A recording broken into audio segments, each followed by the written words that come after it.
Dios les bendiga, mis hermanos. Dios les bendiga. Bienvenidos a Estudios Bíblicos, la última banca.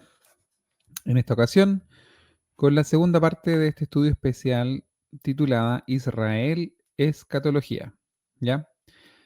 Este video lo estoy haciendo de corrido. Ya hice la primera parte, Israel Historia.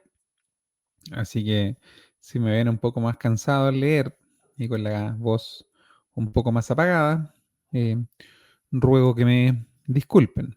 Estoy ganando tiempo, creando tiempo donde no hay, en realidad estoy grabando bastante tarde en la noche.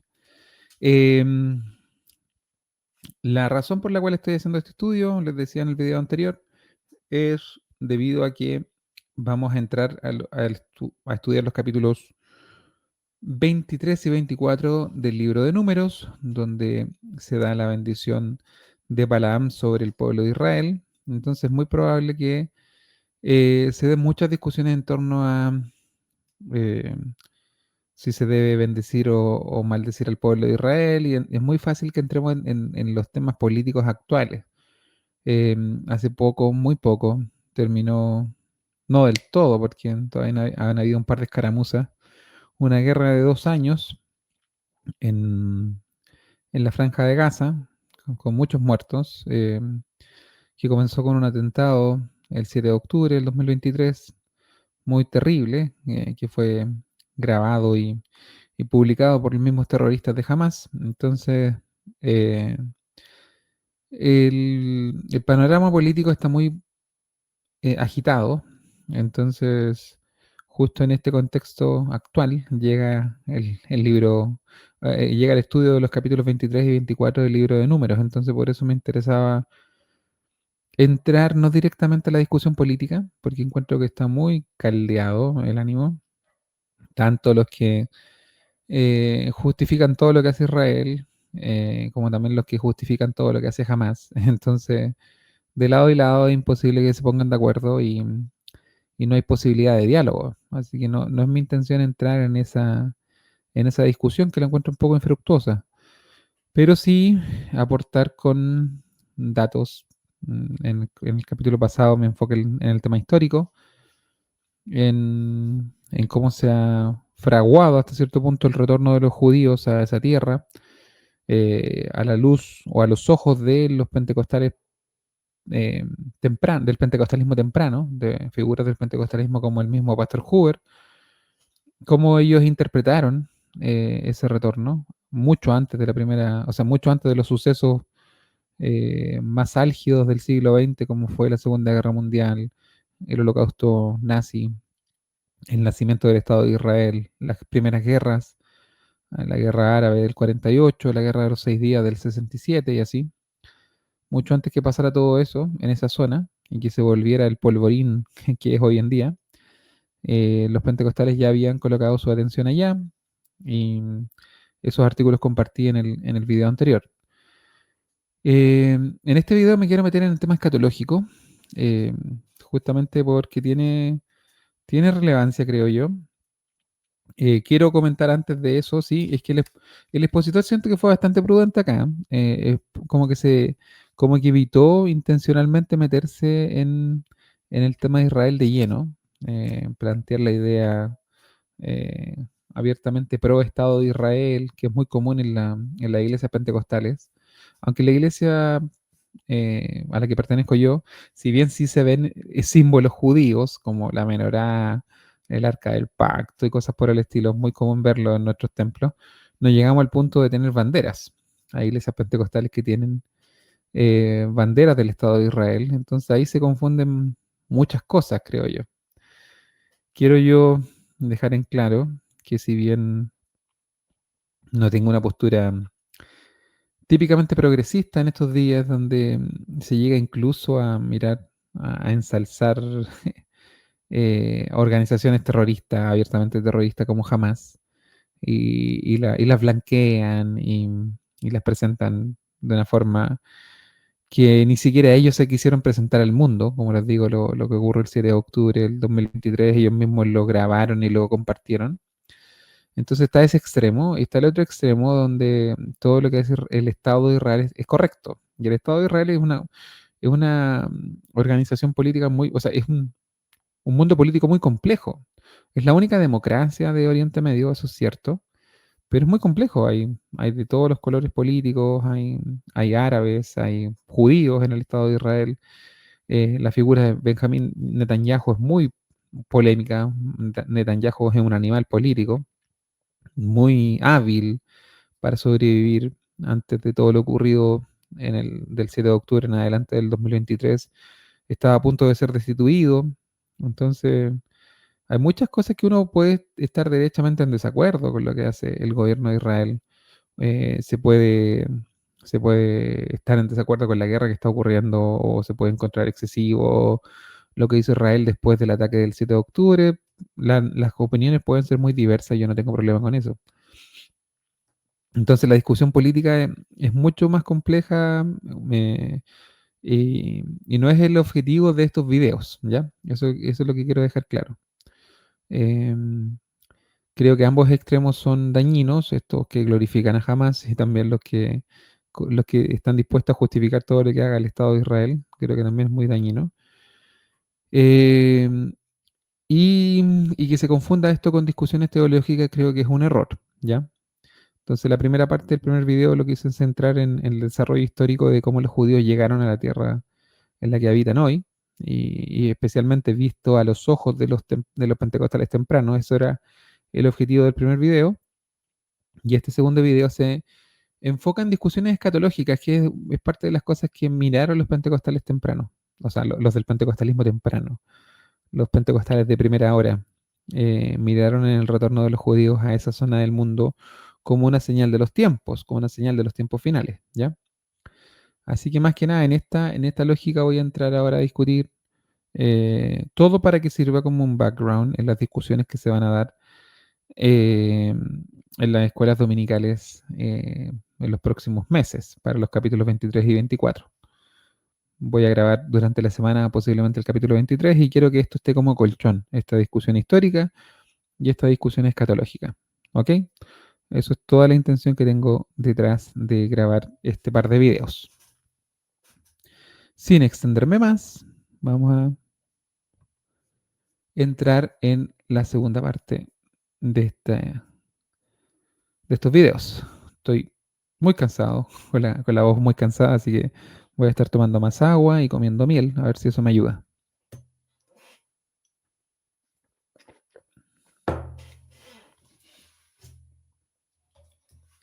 Me disculpan también si la lectura no es muy fluida, ya que leer también de la pantalla cansa bastante.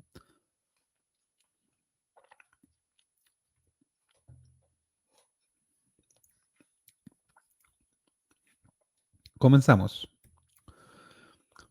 Este comentario me lo mandó un amigo, un querido amigo del sur, mi hermano Guillermo, de la iglesia en San Pedro. Tenemos una linda amistad junto con el hermano Moisés. Y cuando estábamos viendo el capítulo 12 del libro de Números, él tiene la Biblia, em, creo que se llama patrística, que tiene comentarios de los padres de la iglesia, este periodo de 400, 500 años, de los primeros 4 o 5 siglos de la era de la iglesia, se le conoce como la era patrística, y hay una Biblia que trae comentarios con personajes relevantes de esa época para cada pasaje de la Biblia completa. Se toman comentarios de diferentes padres de la iglesia y lo colocan ahí como comentario a pie de página de cada capítulo. Creo que esta Biblia la tiene la imprenta de la iglesia. Aprovecho de pasar el aviso. Ahí se pueden contactar con mi amigo Manuel Alarcón eh, y consultar los precios de esta Biblia y todo el tema. Es una Biblia bastante interesante. Y él me comentaba cuando vimos el capítulo 12, me dijo, mira estos comentarios que aparecen de aquí de Orígenes de Alejandría. Orígenes es de finales del siglo segundo, principios del siglo tercero, eh, de la era de la iglesia, así que de un cristianismo bastante temprano. Comentaba en el capítulo 12, con el tema de la mujer cusita, cosas que le dan bastante sentido al estudio que voy a hacer ahora, ¿ya? Así que leo las dos referencias de Orígenes de Alejandría, tomado de la Biblia patrística, creo que se llama, que la pueden conseguir en diferentes librerías, pero que también la tiene la imprenta de la iglesia por si les interesa consultar precios y descuentos. Si menciona la última banca. Vamos a ver si les pueden dar algún descuento los hermanos de la imprenta. Ya. Dice así, tomando mujer cusita. Moisés, que representa la ley del Señor, pasó a casarse con una etíope que ha sido congregada de entre los gentiles. Moisés, esto es la ley espiritual, la recibe por esposa y por haber hecho eso, María, que ahora es la sinagoga, se indigna y murmura a una con Aarón, o sea que con los sacerdotes y los fariseos. Por consiguiente, hasta el día de hoy, aquella plebe critica a Moisés, que está con nosotros, y le parece torpe que no enseñe entre nosotros la circuncisión de la carne, ni la observancia del sábado, ni los novilunios, o sea, las fiestas de las lunas nuevas, ni los sacrificios sangrientos, sino que nos exhorte a la circuncisión del corazón y al abandono del pecado y a la celebración de los días de fiesta con los panes, con los ácimos, o sea, los panes ácimos, de la sinceridad y de la verdad, y a los sacrificios de alabanza, y ya no al sacrificio de animales de los vicios. Esto decía Orígenes de Alejandría, por ahí, por la primera mitad del siglo III después de Cristo. Y aquí vino otro comentario respecto al mismo pasaje del mismo Orígenes que es muy interesante. Dice así, leprosa. Cuando María se vuelve leprosa, dice, Dios juzga sobre estos hechos, confirma las nupcias de la etíope y permite que Moisés libremente habite y repose con ella. En cambio, expulsa a María fuera del campamento y por eso la aleja todavía más del tabernáculo del testimonio y echa también con ella a Aarón. Y además, María se vuelve leprosa. Mira ahora a aquel pueblo y observa cuánta lepra de pecado hay en él, cuánta tiniebla de la inteligencia, cuánta deformidad en la observancia, cuánta fealdad en el semblante. Sin embargo, esta lepra no durará para siempre, sino que cuando comience a cumplirse la semana del mundo, esto se refiere yo creo a la última semana de Daniel, de la profecía de Daniel, ma- creo que es el capítulo 7 de Daniel o el capítulo 9 que aborda esto, me parece que es el 7. María volverá a ser llamada al campamento. Así por consiguiente, el final del mundo, cuando haya entrado la plenitud de los gentiles, entonces todo Israel se salvará. Esta cuestión es súper, súper importante y la vamos a discutir el resto de este video. Romanos capítulo 11, versículos 25 y 26. Y entonces será cuando cesará la lepra del rostro de María, porque recibirá la belleza de la fe, acogerá el esplendor del conocimiento de Cristo y será restaurado su rostro, cuando haya un solo rebaño y un solo pastor. Ante lo cual procede a decir, oh grandeza de las riquezas y de la sabiduría de la ciencia de Dios. Esa es una doxología, pero preciosísima, una de las más preciosas que está en la Biblia, que dice Pablo al final del capítulo 11, que así encerró a todos bajo pecado para tener misericordia de todos. Romanos 11:32. En Cristo Jesús, Señor nuestro. Ahí está mal escrito la palabra Jesús. Ya, como les digo, esto es Orígenes de Alejandría a principios del siglo, o en la primera mitad del siglo III después de Cristo. ¿Ya? Aquí no hay dispensacionalismo de por medio, ni nada parecido, ¿ya? Eh, quiero hacer dos aclaraciones antes de avanzar. En la patrística, en la época patrística había de todo, había bastante diferencias de opiniones. Algunos dicen que la época patrística es como entrar a una librería cristiana hoy en día, donde encontramos desde Cayo Luna hasta hombres como, no sé, como Gordon Fee o R.C. Sproul o J.C. Riley o personas muy, muy profundas teológicamente hasta Benny Hinn y el Buenos Días Espíritu Santo. ¿Ya? Entonces, la patrística también es una época donde hay diversidad de opiniones. No digo que esta opinión de Orígenes de Alejandría sea, por ser antigua, sea correcta. Algunos dicen, pero bueno, Orígenes también creían esto y en esto otro. Esa discusión es completamente válida, pero sí quiero destacar esta interpretación temprana, que va a coincidir con otros comentaristas que voy a ver al final, ¿ya? Respecto a una a un elemento, a una esperanza escatológica para un Israel nacional. Y ese es el punto que quiero hacer, ¿ya? ¿A qué origen está interpretando la plenitud, o sea, todo Israel será salvo como el fin de la lepra de María? ¿Ya? María representaría entonces al Israel que se vuelve celoso y que es sacado del campamento en esta época de los gentiles, y cuando la plenitud de los gentiles entre, entonces la lepra de María cesa y María vuelve al campamento. ¿Ya? Esto es una interpretación del cristianismo temprano y muy, o sea, por lo menos la persona de orígenes, y muy interesante. Esa es la primera aseveración. O sea, ese es mi primer comentario. No estoy diciendo con esto que que toda la época patrística tuvo esta visión, pero sí estoy destacando a este autor en particular. El segundo punto que quiero aclarar es el tema de la escatología. Em, Creo que em, si hay una doctrina que es una necedad ser dogmáticos y pelearnos, es con el tema de la escatología, porque son profecías que están hacia adelante, que no se han cumplido.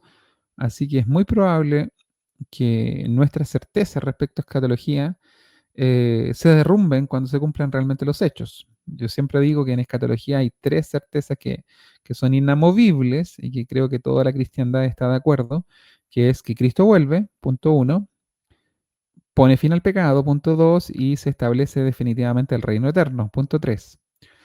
Creo que en estos tres puntos estamos todos de acuerdo, toda la cristiandad universal, históricamente, pero los detalles es donde están los desacuerdos. Dentro de esos detalles es el rol de Israel. Israel cumple un rol escatológico o ya no tiene ningún rol escatológico. ¿Qué cumplir? Me refiero al Israel nacional. Eso por un lado, así que hay divergencia, hay diversidad de opiniones. Siento muchas veces que al pentecostal, que siempre se le mira por sobre el hombro, también se le ridiculiza en escatología, y ahí encuentro que la arrogancia de algunos pasa un poco de los límites. Porque en escatología el que sea arrogante es por pura ignorancia, diría yo. ¿Ya? Porque el único que tiene claro esto es el Padre.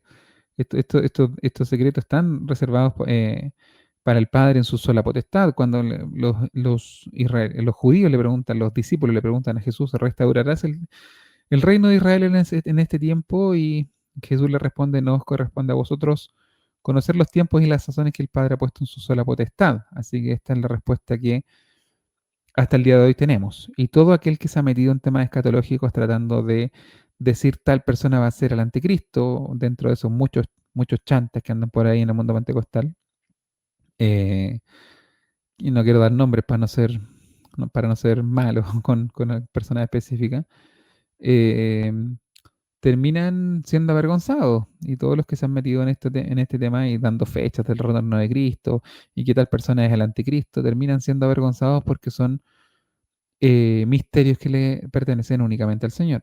¿Ya?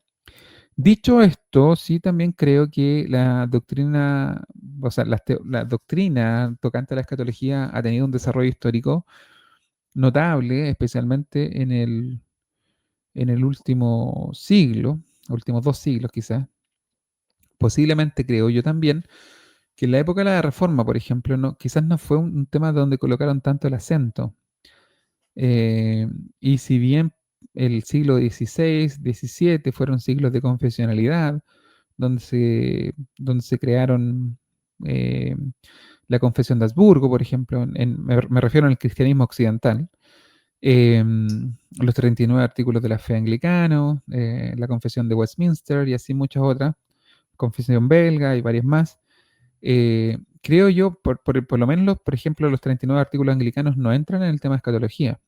No sé si pasa con todas las otras confesiones que mencioné, desconozco. Pero siento yo que hay un enfoque, si el siglo XVI o XVII es el siglo de la confesionalidad, siento yo que el siglo XIX es el siglo de la escatología, para bien y para mal.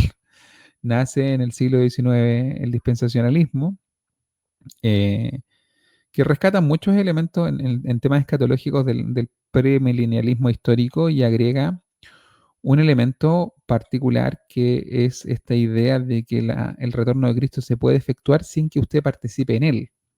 La idea que prima en el tema del rapto de la iglesia.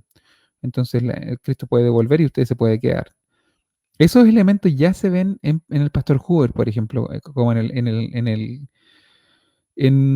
unos artículos que compartí, no tanto el que compartí en la entrega anterior de Israel Historia, sino que hay otro que compartí en la sección de Detenidos en el Camino. No recuerdo el título, pero sí se ven esos elementos en el Pastor Hoover.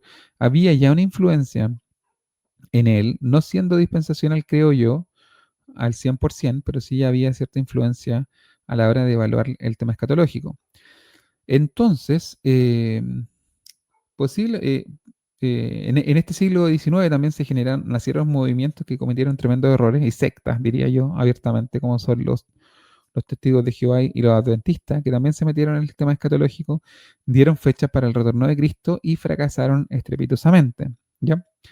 Pero también, así como hay cosas muy abiertamente erróneas, creo yo que hay un, un, un volver a interpretar ciertos pasajes eh, de las escrituras con los elementos históricos que se estaban desarrollando en el tiempo y entenderla de forma diferente a como lo entendieron, por ejemplo, personajes de la Reforma.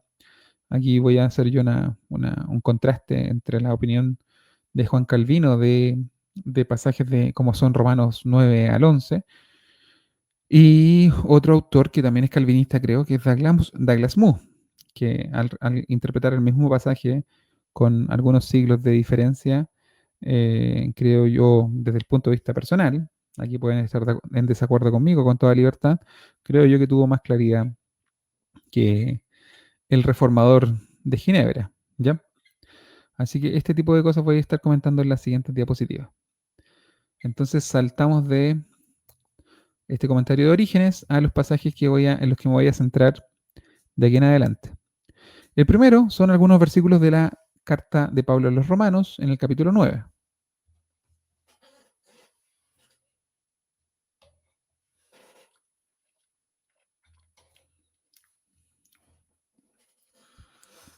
Esto comienza de la siguiente manera. Verdad digo en Cristo, no miento, y mi conciencia me da testimonio en el Espíritu que tengo gran tristeza y continuo dolor en mi corazón, porque deseara yo mismo ser anatema, separado de Cristo, por amor a mis hermanos, los que son mis parientes según la carne. Pablo se está lamentando al punto de desear ser el anatema, separado del Señor, por un grupo específico de personas que son sus hermanos según la carne. ¿Ya? Esta referencia es súper importante. Que son israelitas, de los cuales son la adopción, la gloria, el pacto, la promulgación de la ley, el culto, las promesas, de quienes son los patriarcas y de los cuales según la carne vino Cristo, el cual es Dios sobre todas las cosas, bendito por los siglos. Amén. No que la palabra de Dios haya fallado, porque no todos los que descienden de Israel son israelitas, ni por ser descendientes de Abraham son todos hijos, sino en Isaac te será llamada descendencia. Esto es, no solo los que son hijos según la carne son los hijos de Dios, sino que los que son hijos según la promesa son contados como descendientes, porque la palabra de la promesa es esta, por este tiempo vendré y Sara tendrá un hijo. Y no solo esto, sino también cuando Rebeca recibió de uno, de Isaac, nuestro padre, pues no había aún nacido ni había hecho aún bien ni mal, para que el propósito de Dios conforme a la elección permaneciese, no por las obras, sino por el que llama, se le dijo, el mayor servirá al menor, como está escrito, a Jacob amé y a Esaú aborrecí. Capítulo 9, bastante interesante. Ahora algunos versículos del capítulo 11.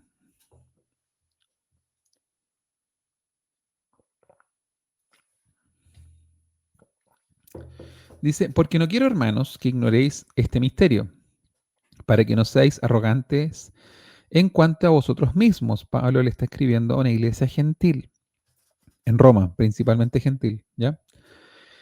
Que ha acontecido a Israel endurecimiento en parte, hasta que haya entrado la plenitud de los gentiles, un pasaje muy citado por los pentecostales tempranos, y luego todo Israel será salvo.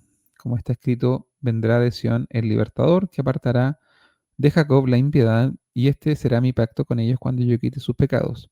Ojo que entre el capítulo 11 entre el capítulo 9 y el capítulo 11 creo que se utiliza la palabra 10 veces, la palabra Israel 10 veces, y siempre se utiliza refiriéndose al Israel étnico al que Pablo le está haciendo referencia, ¿ya? De hecho, aquí habla Pablo que a Israel le ha acontecido endurecimiento en parte. ¿A qué Israel se refiere Pablo? Al Israel del cual se está lamentando al principio del capítulo 9, por el cual él quisiera ser anatema. Se está refiriendo a sus hermanos según la carne. Entonces, desde el 9 al 11, Pablo está hablando de Israel, refiriéndose a un grupo específico que le genera a él dolor, al punto de querer ser anatema. Ese era un dolor sincero de Pablo. Entonces, a este Israel le ha acontecido un endurecimiento en parte, hasta que haya entrado la plenitud de los gentiles, y después dice, y luego todo Israel será salvo. Y este Israel particular del versículo 26, para muchos reformados, que generalmente ridiculizan a los pentecostales, de repente este Israel ya no pasa a ser el Israel de los capítulos 9 al 11, sino que es un grupo de creyentes compuesto por gentiles y los escogidos del pueblo de Israel. Esta es la visión que vamos a ver en Juan Calvino, ¿ya? Esta es la disputa que yo he tenido por muchos años con amigos y conocidos sobre este tema. Yo creo que aquí priman ciertos sesgos a la hora de interpretar este pasaje y se inclinan por rechazar una idea escatológica que simplemente no abrazan, ¿ya? No les hace sentido o por la razón que sea, pero yo creo que respetan poco el contexto. Esa es la opinión personal que tengo. No solamente en el hecho de que Israel ha sido nombrado o ha sido identificado entre los capítulos 9 al 11 como estos hermanos según la carne por los cuales Pablo se lamenta, ¿ya? No solamente en el versículo 26 aplicaría ese título, o sea, esta designación de Israel como aquellos por los cuales Pablo se lamenta, sino que también en el versículo 25 Pablo ya está hablando de un Israel al cual le ha ocurrido endurecimiento en parte. Y ese Israel al que le ha ocurrido endurecimiento en parte no se está refiriendo claramente en el versículo 25 a un grupo compuesto por gentiles y judíos, ¿ya? Ahora, versículo 28 dice, así que en cuanto al evangelio son enemigos por causa de vosotros, pero en cuanto a la elección son amados por causa de los padres, porque irrevocables son los dones y el llamamiento de Dios. Pues, como vosotros también en otro tiempo erais desobedientes a Dios, pero ahora habéis alcanzado misericordia por la desobediencia de ellos. Así también estos ahora han sido desobedientes para que por la misericordia concedida a vosotros, ellos también alcancen misericordia. Porque Dios sujetó a todos en desobediencia para tener misericordia de todos. Y aquí comienza una doxología preciosísima. ¿No? Es de las doxologías que más disfruto en la Biblia. Que dice así, dice, oh profundidad de las riquezas, de la sabiduría y de la ciencia de Dios, cuán insondables son sus juicios e inescrutables sus caminos, porque ¿quién entendió la mente del Señor? ¿O quién fue su consejero? ¿O quién le dio a él primero para que le fuese recompensado? Porque de él y por él y para él son todas las cosas. A él sea la gloria por los siglos. Amén.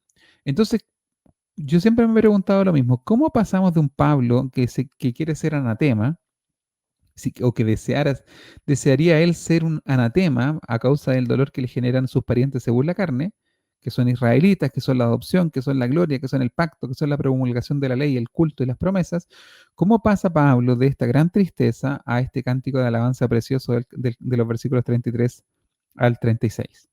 Si no ve Pablo, hace la interpretación personal que siempre he tenido o que tengo ya hace varios años, si no ve Pablo una esperanza escatológica en aquellos por los cuales se está lamentando. Pablo se lamenta por sus hermanos según la carne. Si no hay una esperanza escatológica que Pablo está divisando en el tiempo, que un misterio que le ha sido revelado, yo no entiendo esta doxología. No entiendo el lamento de Pablo, que el lamento de Pablo se transforme en esta alabanza tan exquisita. Si no hay una esperanza escatológica para aquellos por los cuales se está lamentando al principio del capítulo 9. Ese ha sido todo mi argumento siempre, o sea, desde que discuto este tema, en cuanto a la elección de Israel. Después está la discusión de quiénes son los parientes según la carne, son los que habitan hoy el Estado de Israel, ya eso es una discusión aparte. Aquí algunos podemos hacer discusiones en cuanto a cuánto se parece genéticamente los habitantes de Israel a los israelitas antiguos. Una discusión que encuentro que tiene relevancia ahora, pero antiguamente siempre fueron judíos. Cuando los perseguían en diferentes partes del mundo, no le hacían un test de ADN para matarlo y perseguirlo, sino que simplemente eran judíos. Pero ahora se pide examen de ADN para ver si realmente tienen parentesco con los habitantes originales de esa zona. El argumento lo encuentro un poco tramposo. Eh, pero bueno, seguimos avanzando.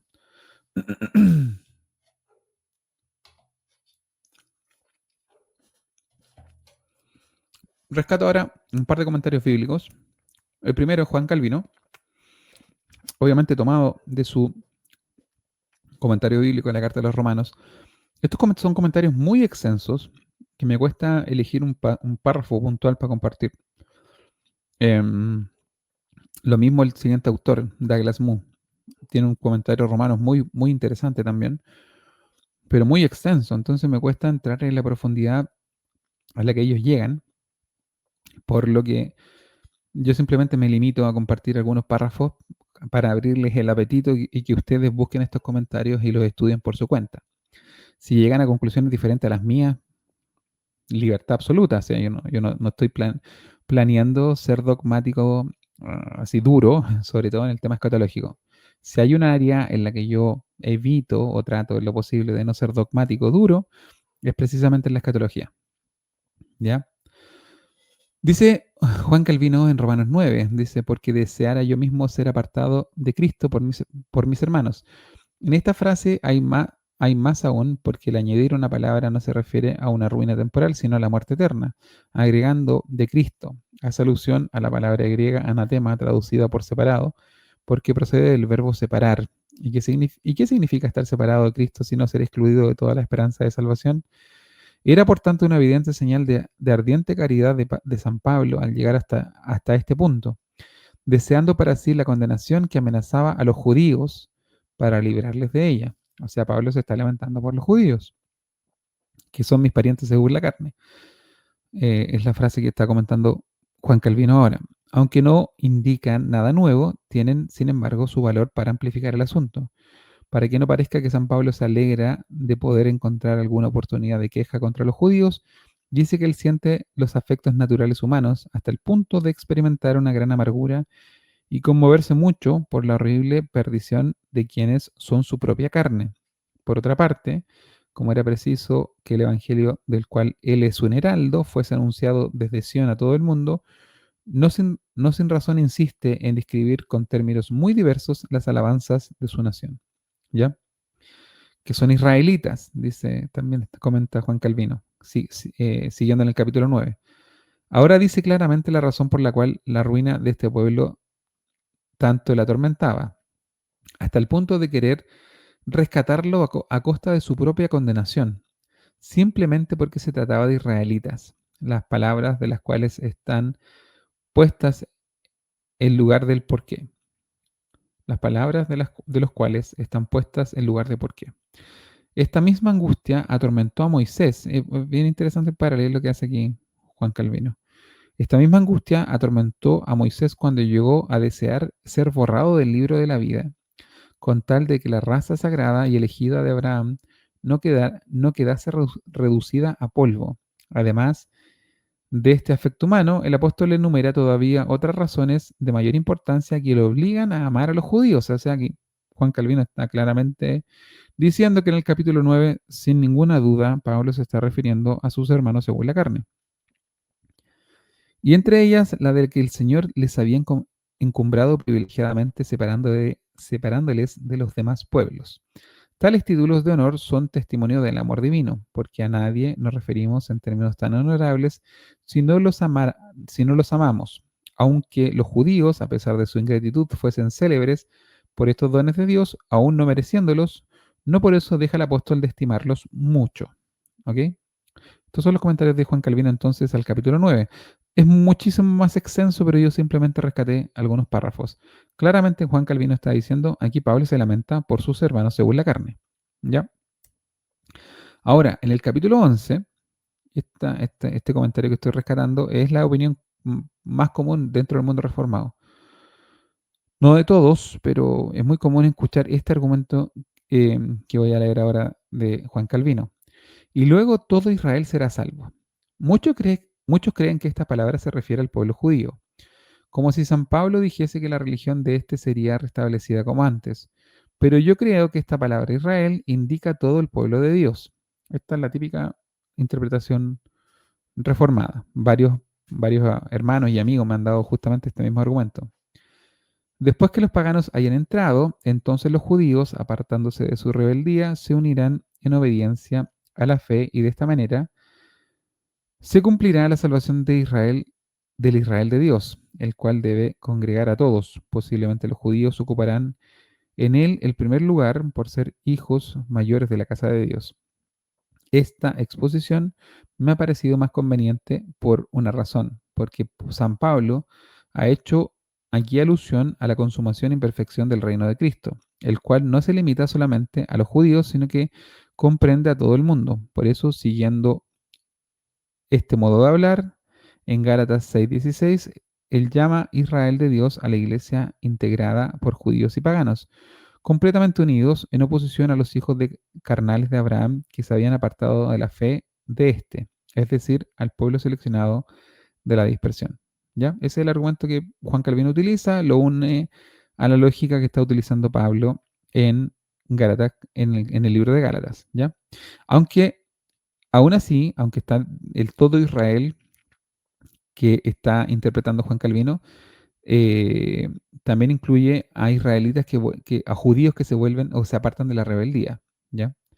No está viendo así Juan Calvino aquí, o no se ve tan claro, por lo menos en este comentario, una esperanza escatológica que afecta a todo el pueblo de Israel, como sí lo interpretan otros comentaristas como el que voy a analizar ahora, ¿ya? Así que este argumento, como les digo, de que el todo Israel al que se refiere Pablo no es no son sus hermanos según la carne que están sujetos a desobediencia, sino que es básicamente la iglesia de Cristo.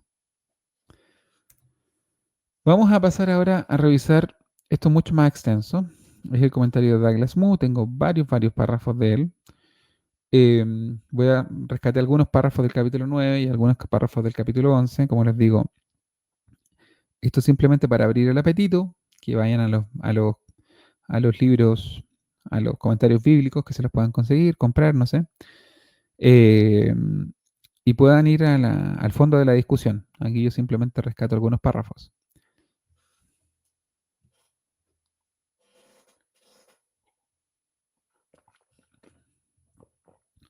Dice respecto al capítulo 9, versículo 3, Pablo explica ahora el motivo de su dolor. El estado de condenación bajo el que se encuentran tantos de sus congéneres judíos por causa de su negativa a aceptar el Evangelio. En realidad, tampoco utiliza tantas palabras para expresar esto como razón de su preocupación, pero que lo que le preocupa es la condenación eterna,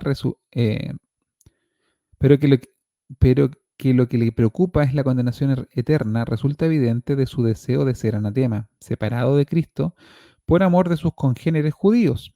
La palabra anatema, que ha pasado transliterada al castellano, se refiere en lenguaje eclesiástico a la excomunión de una persona. No obstante, Pablo aplica el término a la realidad espiritual subyacente, con respecto a la cual la excomunión que aplica la Iglesia es solo la consecuencia, em, la excomunión que aplica la Iglesia es solo la consecuencia, que es la condenación eterna. La disposición de Pablo a sufrir tal destino, el mismo, solo tiene sentido si aquellos en cuyo nombre se ofrece están bajo esa condenación ellos mismos. O sea, los israelitas al rechazar el Evangelio, al rechazar a Cristo, se han vuelto ellos mismos anatema, separados, se han apartado de Cristo. Y Pablo, el deseo de Pablo es, mm, el dolor de Pablo lo lleva a desear el mismo ser apartado de Cristo por amor a esos judíos, hermanos de él según la carne. ¿ya? Porque ellos estaban bajo la condena, ellos estaban en la condición que Pablo estaba deseando estar por amor a ellos, ¿ya? Un intercambio ahí. Sigo en el capítulo 9, en los versículos 4 y 5, Pablo enumera algunos de los privilegios divinos otorgados a sus parientes según la carne. Quiero dejar en claro que Pablo se está refiriendo en este capítulo 9, el motivo de su dolor son un grupo específico que son los israelitas étnicos, ¿ya? Si vamos a hablar del Israel étnico por el cual Pablo se está lamentando, encuentro que es un error que luego lo espiritualizamos en el capítulo 11. Es el error que siempre estoy criticando. Esto sugiere que la disposición de Pablo a sacrificarse por Israel, esto sugiere que la disposición de Pablo a sacrificarse por el Israel incrédulo surge no solo del amor a su propio pueblo, sino también del amor a la veracidad de la palabra de Dios. La preocupación de Pablo no es solo que muchos de sus compatriotas parezcan condenados al infierno, sino también que su destino parece incompatible con los muchos privilegios y promesas otorgadas a Israel por Dios en el Antiguo Testamento. Por eso, la enumeración que hace Pablo de las bendiciones de Israel prepara el terreno para la cuestión que es fundamental para toda esta sección. ¿Ha fallado la palabra de Dios? Pero, más que esto, también sugiere, aunque muy indirectamente, una de las respuestas a esta pregunta, ya que la lista de bendiciones de Pablo no solo se refieren al pasado glorioso de Israel, que ha perdido para siempre, algunas de ellas al menos se refiere también al estado actual de Israel y están preñadas de trascendencia potencial futura, ¿ya? Están preñadas de trascendencia potencial futura. Creo yo, y es lo que va a comentar Douglas Moo, que la esperanza de Pablo, que lo hace alabar con esa doxología preciosa de el capítulo 11, es una esperanza escatológica. O sea que Pablo, en medio del dolor, le es revelado un misterio y es una esperanza que apunta hacia el final de los tiempos donde sus hermanos según la carne van a ser restaurados, ¿ya? Van a ser reinjertados al árbol. No ha desechado Dios a su pueblo, el cual de antemano conoció. Eso es básicamente estas palabras preñadas de trascendencia potencial futura. Pese a todo el panorama negro que estaba viendo Pablo, que le genera ese dolor profundo que desearía él ser anatema, apartado de Cristo, como intercambio de sus hermanos que estaban siendo apartados de Cristo por la dureza del corazón. Pero Pablo encuentra esperanza en eso. No ha desechado Dios a su pueblo, al cual de antemano conoció. Último comentario respecto al capítulo 9 de Douglas Moo, dice que Pablo selecciona la palabra israelita para encabezar la lista. Es importante porque, en contraste con la indefinición en términos políticos y nacionales del título judío, israelita transmite la esencial posición religiosa de los miembros del pueblo judío. Por lo tanto, no es casual que en Romanos 9 al 11 Pablo abandone por lo general la palabra judío, que ha figurado de manera tan prominente en los capítulos 1 al 8, a favor del término Israel e israelitas. Pablo ya no mira a los judíos desde la perspectiva de los gentiles y en lo que tiene que ver con su relación con los gentiles, sino desde la perspectiva de la historia de la salvación y en cuanto a su relación con Dios y sus promesas a ellos. Así pues, la denominación israelita no es meramente política o nacionalista, sino un título honorífico y con significado religioso. Y a pesar de la negativa de la mayoría de los israelitas a aceptar el regalo de Dios de la salvación, este título no ha sido revocado. Esta es la tensión que Pablo trata de resolver en estos capítulos, ¿ya? Que el título no ha sido revocado, el título de israelita. Pasamos entonces a los comentarios rescatados de Douglas Moo para el capítulo 11. Dice así, pero los versículos del 25 al 32 del capítulo 11 no solo es el punto culminante de, del capítulo 11, del 11 al 32, también es el punto culminante de todos los capítulos del 9 al 11. o sea, los versículos que van del 25 al 32, es la conclusión de todo lo que Pablo ha estado discutiendo desde el capítulo 9 en adelante. Esto se revela especialmente en los temas que Pablo desarrolla en los versículos 28 al 32.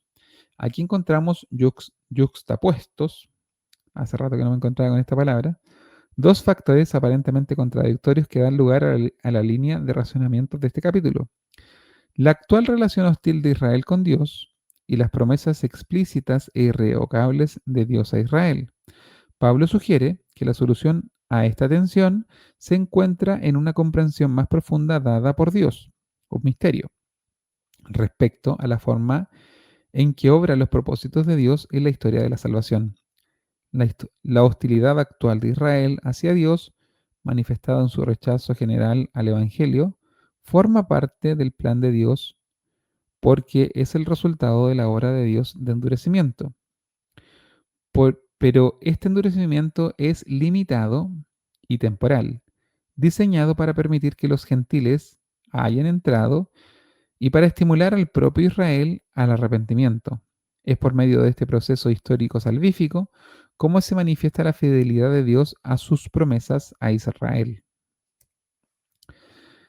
Esta fidelidad se manifiesta actualmente mediante la preservación de un remanente, pero, o sea que siempre ha habido un grupito de judíos que siguen creyendo, ese es el remanente, y que a lo largo de la historia han ido creyendo, pero el grueso se mantiene en desobediencia.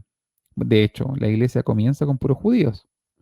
El cristianismo tiene sus orígenes solamente eh, en judíos que creyeron en Cristo al principio. Y así se ha mantenido un remanente a lo largo de la historia. Pero en el futuro, el compromiso inquebrantable de Dios con Israel se revela espectacularmente en la salvación de la nación como un todo, ¿ya? O sea que la esperanza escatológica que está diciendo Douglas Moo, que está mirando Pablo, es una salvación hacia el fin de los tiempos de la nación como un todo.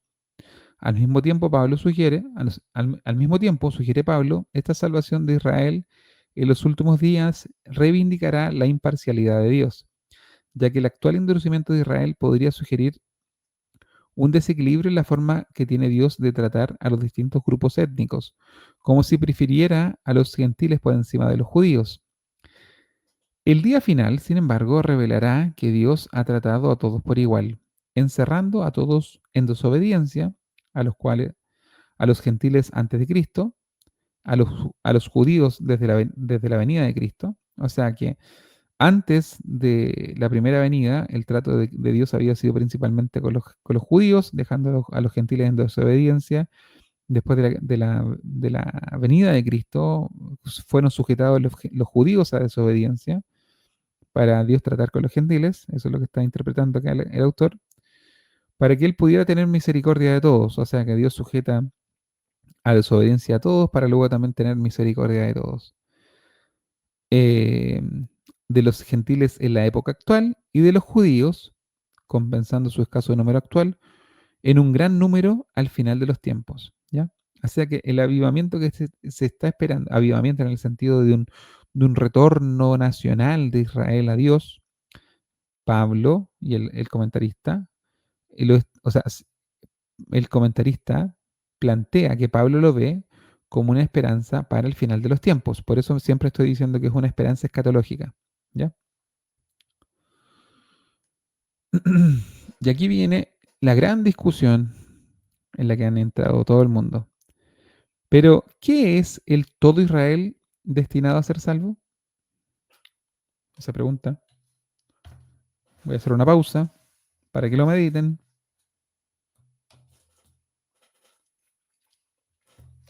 Como un poco de miel. ¿A qué se refiere Pablo con todo Israel? Entra la plenitud de los gentiles y entonces todo Israel será salvo. ¿A qué se refiere? La mejor forma de responder a esta pregunta es el examen de la posibilidad interpretativa, comenzando con la palabra Israel y luego pasando a la palabra todo.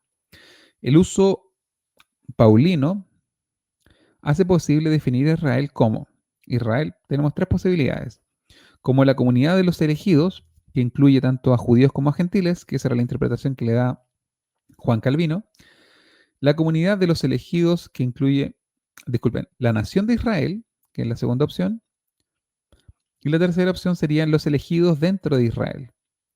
La primera de estas opciones recibió algún apoyo muy al principio de la historia de la Iglesia y llegó a estar especialmente extendida en el periodo posterior a la Reforma. Como les decía, la primera opción es la que repite Juan Calvino. Pero en la actualidad no cuenta con tanto apoyo, ¿ya? O sea que la opinión de Calvino, de que todo Israel al que se refiere Pablo sería una comunidad de elegidos que incluye a judíos como a gentiles, ya no tendría tanto apoyo.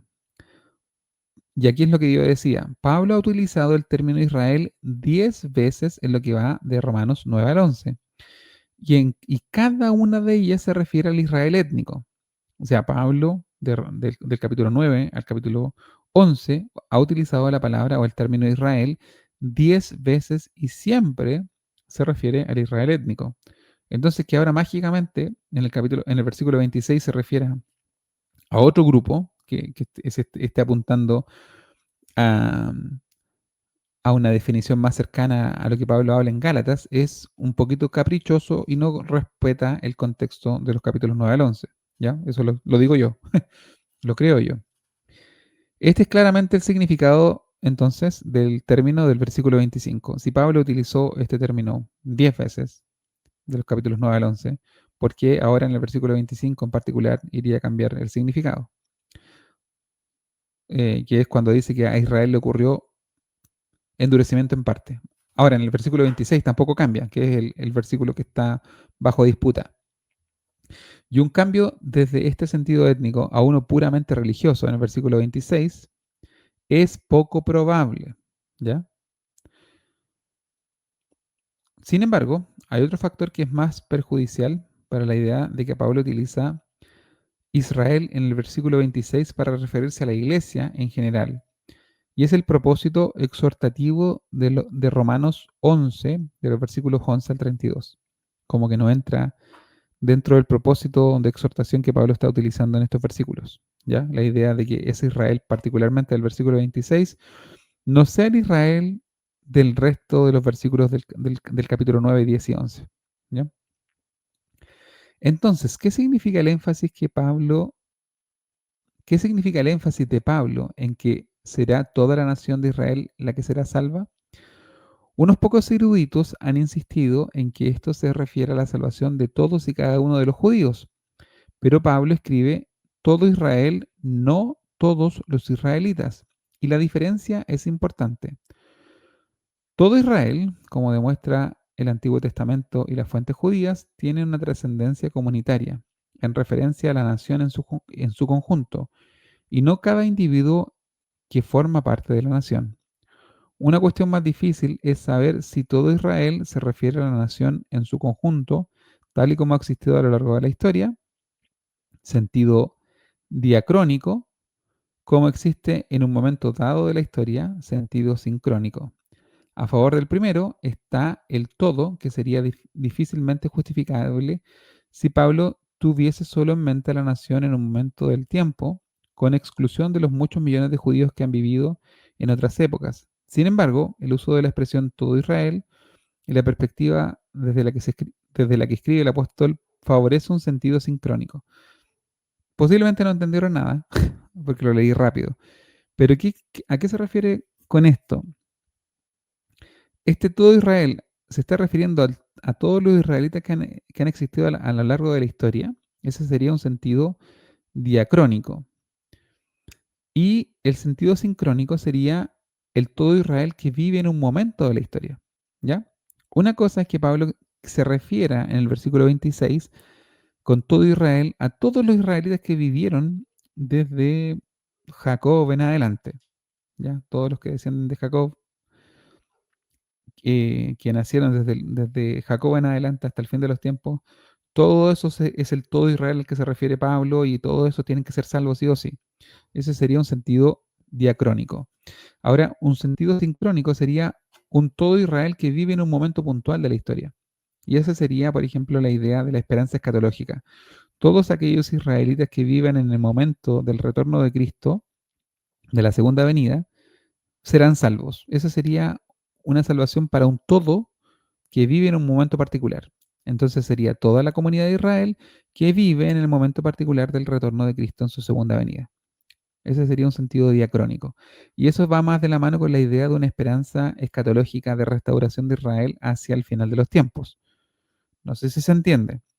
Sentido sincrónico es un momento particular de la historia, que sería al final de los tiempos, y sentido diacrónico sería durante toda la historia. ¿Ya? Yo me inclino más por la idea del sentido sincrónico, que Pablo está mirando una esperanza escatológica en un punto en el cual Israel se va a reencontrar con Jesús, literal. Ya. ¿Cómo ocurrirá esta salvación escatológica de todo Israel? Recientemente, varios eruditos han argumentado que la ausencia de cualquier lenguaje cristológico específico en Romanos 11 es muy significativa para responder esta pregunta. Piensan que esta ausencia es deliberada y que Pablo da a entender que Israel será salvo de una manera especial, una manera diferente a la fe en Cristo que se requiere de los gentiles. La forma más extrema de este punto de vista encuentra en Romanos 11 la base exegética para una teología de doble pacto, según la cual los gentiles son salvos en su nuevo pacto mediante la fe en Cristo, mientras que los judíos son salvos en su pacto mosaico, mediante su adhesión a la Torá. Este punto de vista, al permitir a judíos y cristianos afirmar la integridad de la religión del otro, ha demostrado ser muy atractivo para nuestra era pluralista y post-holocausto. Pero esta visión es totalmente ajena a Pablo, que enseña que solo hay un modo de lograr la salvación y es dentro de la comunidad formada por aquellos que creen en Jesucristo. ¿Ya? ¿Qué se refiere con esto? Que algunos, y yo creo que muchos pentecostales entran en esta idea, muchos que se dedican a hacer escatología desde el pentecostalismo, como que abrazan la idea de como los judíos son el pueblo elegido, entonces ellos pueden tener un pacto diferente. Entonces su salvación, no importa tanto que no crean en Cristo, ellos igual pueden alcanzar misericordia por su adhesión a la Torá. Y los gentiles, bueno, nosotros los gentiles vamos por el pacto de la gracia. Ellos que siguen con la ley y nosotros vamos por la gracia. Esas cosas se llegan a pensar, ¿ah? Pero el comentarista dice acá, y yo estoy de acuerdo completamente, que no es la visión que tiene Pablo, muy por el contrario. Dice, solo hay un árbol y uno es injertado en ese árbol mediante la fe. Los judíos solo pueden ser injertados de nuevo si no insisten en su incredulidad. Tampoco la ausencia del nombre de Cristo en Romanos 11 permite justificar la conclusión de que esta fe no tiene que ser, de que esta fe no tiene que ser la fe en Cristo. Pablo ha definido con toda precisión la fe de la que habla aquí en los primeros 10 capítulos de la carta, y es la fe en Jesucristo. Como ha dejado claro en el capítulo inmediatamente anterior, la fe está inextricablemente ligada a Jesús y su resurrección victoriosa. Y es esta fe la que trae salvación a los gentiles y judíos por igual. Los judíos, al igual que los gentiles, solo se pueden salvar respondiendo positivamente al Evangelio y siendo injertados en el pueblo de Dios. Ciertamente, al escribir Romanos 11, Pablo no ha olvidado su gran resumen del tema de la carta, porque no me avergüenzo del Evangelio, porque es poder de Dios para salvación a todo aquel que cree, para el judío primero y después para el griego. Por tanto, la conversión al final de los tiempos de un gran número de judíos solo se logrará a través de su fe en el Evangelio de Jesús, el Mesías. ¿Ya? O sea que no es que exista un pacto especial, no es que los judíos no, los judíos tienen un trato diferente, así que ellos pueden llegar a Dios por medio de su adhesión a la Torah. Eso no es lo que está enseñando Pablo. Pablo habla de que el Evangelio es poder de Dios para salvación y que se llega a esa salvación por medio de la fe en Jesucristo. ¿Ya? Así que una esperanza futura para un Israel étnico solamente puede venir a través de una conversión masiva. ¿Ya? Y es un vuelco del corazón de los israelitas hacia, hacia aquel que traspasaron. De hecho, hay un pasaje que le viene como anillo al dedo a esta idea de que la salvación de ese todo Israel en un momento puntual de la historia, que sería una esperanza escatológica en el retorno mismo de Cristo, hay un pasaje que lo describe muy bien, o que potencialmente puede describir ese momento, y es Zacarías capítulo 12.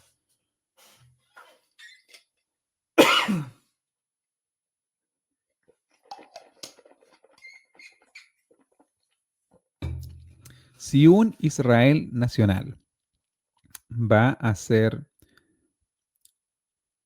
restaurado o reinjertado en el tronco, en el buen olivo, esto es todo condicional, ¿ah? Yo no estoy pretendiendo adivinar el futuro.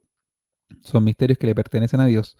Pero si un Israel nacional va a ser reinjertado en el buen olivo, y esa es la esperanza que está viendo Pablo, tiene que ser a través de la fe en Jesucristo. No hay pactos especiales para nadie, ¿ya? No hay pactos especiales. Y un pasaje que podría describir ese retorno de un Israel nacional al final de los tiempos, perfectamente podría ser Zacarías capítulo 12, cuando sobre la casa de David y sobre los moradores de Jerusalén se derrame espíritu de gracia y de oración, y miren a aquel que traspasaron y lloren como se llora por el Hijo unigénito.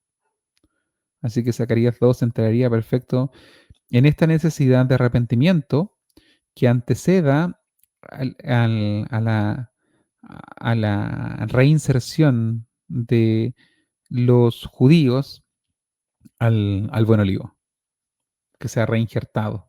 ¿Ya? Eso. Aquí terminamos, parece. O sea, si hay una esperanza de restauración, sería una esperanza escatológica, y esa esperanza apuntaría a un Israel nacional hacia el final de los tiempos. De esa manera está interpretando este comentarista bíblico lo que está generando el gozo de Pablo. Pablo entonces pasaría de un lamento en el capítulo 9 por sus hermanos según la carne, y ese lamento se transformaría en gozo que daría luz a la doxología que leímos en los versículos 36, 33 al 35, creo que es, sí, 33 al 35 del capítulo 11, al 36. O profundidad de la riqueza y de la sabiduría de la ciencia de Dios. Esa amargura de Pablo en el capítulo 9 se transforma en gozo al ver y vislumbrar una esperanza escatológica de un Israel nacional. Y ese todo Israel sería un Israel que viva en un momento puntual de la historia, y ese momento puntual de la historia sería el retorno de Cristo en gloria y majestad, en su segunda venida. Yep. Vamos acercándonos entonces al final. Y el final es un repaso de algunas cosas puntuales. Aquí yo quiero simplemente hacerlos meditar, ¿ya? Yo me pregunto, respecto a las profecías en torno a la primera venida de Cristo, me pregunto, ¿la geografía importa? ¿La geografía tiene alguna relevancia en la profecía? ¿Por qué lo digo? Porque aquí rescato por lo menos 4 profecías que apuntaban a Cristo y que se dieron en el Antiguo Testamento. La primera, muy conocida, al principio del capítulo 9 de Isaías, dice: más no habrá siempre oscuridad para la que está ahora en angustia, tal como la aflicción que vino en el tiempo que livianamente tocaron la primera vez a la tierra de Zabulón y a la tierra de Neftalí. Este versículo particular hace referencia el Evangelio de Mateo en el capítulo 4, versículo 15, que se cumple me parece, cuando Jesús andaba por la región de Capernaum en su ministerio terrenal. Y dice que esa palabra se cumplió, esta palabra de Isaías 9:1, en el ministerio terrenal de Cristo, cuando justamente andaba por esa zona geográfica puntual. Otro cumplimiento profético del cual hace referencia el escritor del Evangelio de Mateo, en el versículo 15 del capítulo 2, es al versículo de Oseas capítulo 11, versículo 1. Cuando era muchacho, yo lo amé, y de Egipto llamé a mi hijo. Ya, el Evangelio de Mateo dice que hace referencia a este versículo al retorno de Cristo desde Egipto luego de la muerte de Herodes. Otra referencia también que utiliza un lugar geográfico específico, dice, así ha dicho Jehová, voz fue oída en Ramá, llanto y lloro amargo, Raquel que lamenta a sus hijos y no quiso ser consolada acerca de sus hijos porque perecieron. Y este versículo lo rescata también nuevamente Mateo, eh, producto de la muerte de los niños en el tiempo de Herodes por causa de la persecución de, de- del Mesías. Cuando Herodes tratando de matar a Jesús, mata a los niños en Belén y el escritor del Evangelio recuerda esta profecía en Jeremías que habla de una zona específica geográfica donde se está cumpliendo precisamente este evento profético. Y la más clásica de todas, pues, posiblemente tiene que ver con el nacimiento de Jesús, cuando dice, pero tú Belén Efrata, pequeña de entre las familias de Judá, esto sale en Miqueas capítulo 5, versículo 2, de ti me saldrá el que será Señor en Israel, y sus salidas son desde el principio, desde los días de la eternidad. ¿Ya? Ahora, si las profecías tuvieron un sentido geográfico de cumplimiento también, o sea, Jesús se fue literalmente a Egipto, escapando de Herodes, Jesús literalmente caminó por la región de Zabulón y Neftalí en el ministerio en su ministerio terrenal, que dio cumplimiento a esa profecía, efectivamente hubo llanto en Ramá por la muerte de los niños por mano de Herodes, tratando de matar al Mesías, y literalmente Jesús nace en Belén, un lugar específico y que fue anunciado por el profeta Miqueas. Entonces, en mi punto al que quiero ir, si las profecías tuvieron sentido geográfico respecto a la primera venida de Cristo, mi pregunta es si las profecías aún tienen sentido geográfico.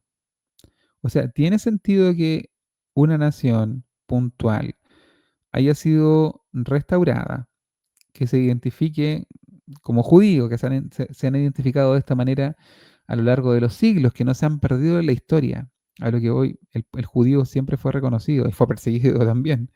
Uno puede ir, de hecho puedo dejar en la descripción del video, las diferentes persecuciones que se le hicieron a los judíos en diferentes partes del mundo, en los diferentes siglos. Entonces siempre fue fácil reconocerlo, tal persona judía, eh, y se le perseguía por eso, se le odiaba también por eso. Y ahora estas personas que se conocían, que todos sabían que eran judíos, eh, vuelven a un lugar específico del mundo, a una zona particular, y automáticamente ya no tiene ningún sentido el retorno de esta gente particular a esa zona particular. Por la razón que sea, no significa nada, ya no tiene ninguna relevancia para la escritura. Entonces, mi pregunta es eso, o sea, si antiguamente, si las profecías tocantes a la primera venida de Cristo tuvieron un sentido geográfico también, ¿tiene sentido que este pueblo, que se identifique como, o que, o que potencialmente Pablo pudiese reconocer como sus hermanos según la carne? Esa es una discusión que podemos dar aparte. Eh, ¿Tiene sentido que estén habitando esta zona puntual, esta zona geográfica puntual? ¿Tiene alguna relevancia para el fin de los tiempos? Esa es una pregunta muy válida. La primera, lo que les decía, ¿a quiénes reconocería Pablo hoy como sus hermanos según la carne por las cuales se está lamentando en el capítulo 9 del libro de Romanos? ¿Existe gente así hoy? ¿Son los que nosotros llamamos judíos? ¿Son los que habitan hoy en la zona de Medio Oriente, antiguamente llamada Palestina, hoy tierra de Israel? Son esas personas a los que Pablo reconocería como sus hermanos según la carne por los cuales se está lamentando. Y si son ellos, ¿existe una esperanza escatológica de volverse a Cristo hacia el final de los tiempos? Y si existe esa esperanza, ¿tiene sentido que estén habitando ese lugar puntual de la tierra? ¿Por qué no armaron su nación en la parte sur de Chile? También se barajó la posibilidad de crear un Estado judío en el sur de Chile. ¿Tenía sentido el retorno de Cristo, el reencuentro de Cristo con una nación que se puede reconocer como los hermanos según la carne de Pablo en el sur de Chile? ¿O tenía que ser en Jerusalén? Esas son mis preguntas, que son preguntas válidas, creo yo. Si las, si las profecías tuvieron un sentido geográfico respecto a la primera venida de Cristo, tienen también un sentido geográfico en su segunda venida.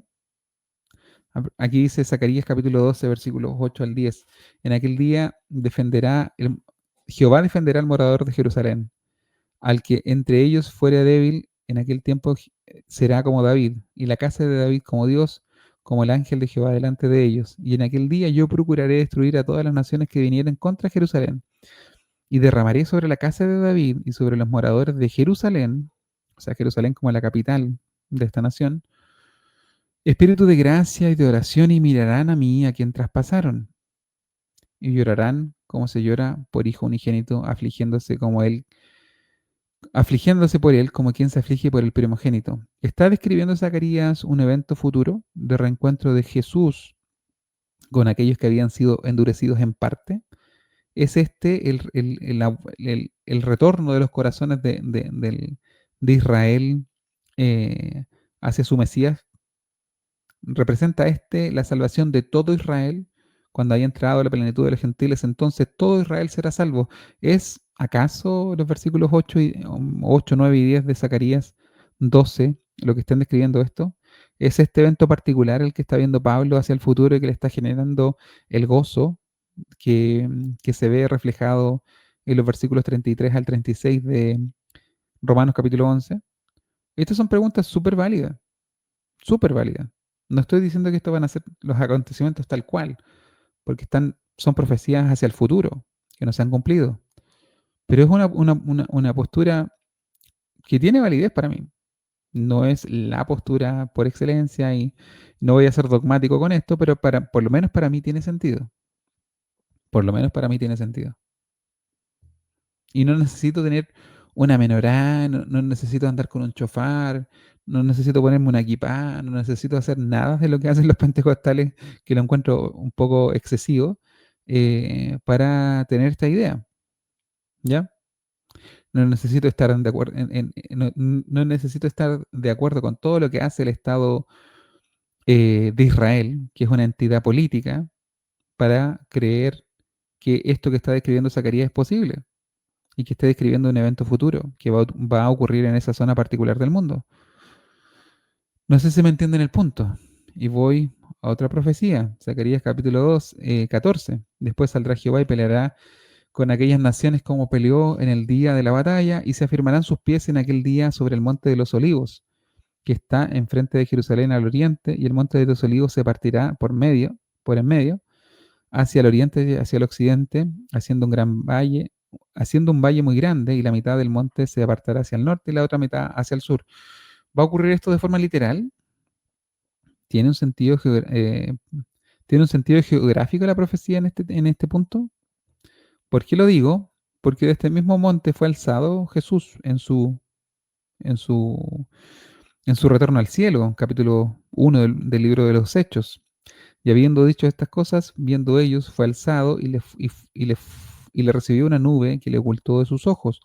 Y estando ellos con los ojos puestos en el cielo, entre tanto que él se iba, he aquí se pusieron junto a ellos dos varones con vestiduras blancas, los cuales también le dijeron: varones galileos, ¿por qué estáis mirando el cielo?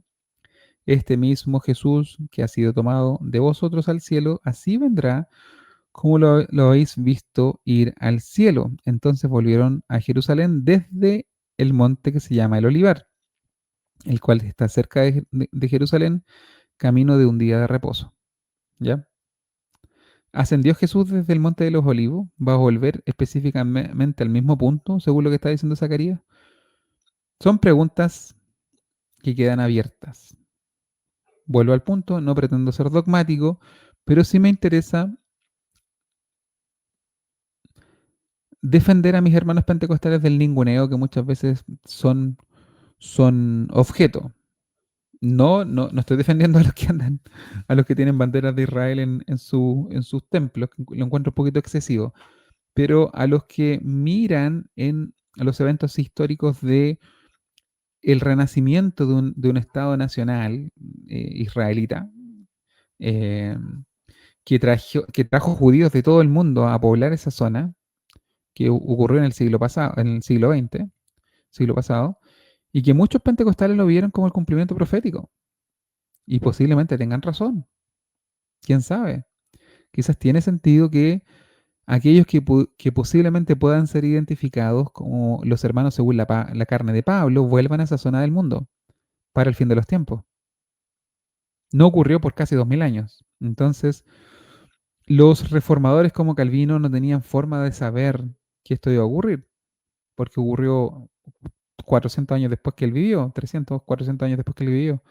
Pero nosotros que estamos viendo los acontecimientos históricos cumplirse, podemos pensar que quizás tiene sentido. Tiene sentido que un grupo puntual, étnico, vuelva a esa zona del mundo. Y posiblemente, pese a todo lo que está ocurriendo, no lo digo para justificar guerras y cosas por el estilo, pero no puedo yo negar que quizás esté el plan de Dios llevándose a cabo y acercando al mundo hacia su final. Así que dejo estas palabras como meditación final, esperando que sea de utilidad.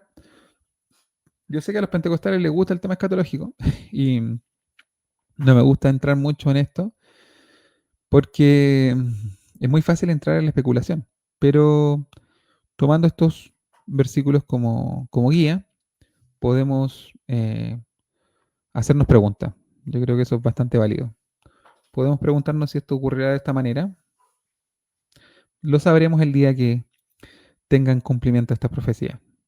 Y quizás me van a decir, Daniel andaba súper lejos. No tenía ni un sentido esta interpretación que le estás dando. Y si es así, bueno, gloria al Señor. Si los misterios le pertenecen a Él. Pero si les da, si tenemos alguna claridad con este estudio, gloria al Señor también. Así que eso, pues, mis hermanos, dejo este material para apoyo, para discusión, siempre en un tono respetuoso. Eh, Pueden estar completamente en desacuerdo conmigo y es completamente válido, no tengo problema con eso.